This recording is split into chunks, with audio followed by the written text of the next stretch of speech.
ياسين والقرآن الحكيم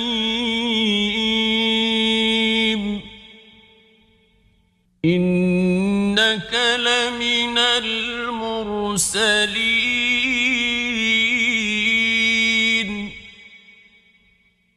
على صراط مستقيم تنزيل العزيز الرحيم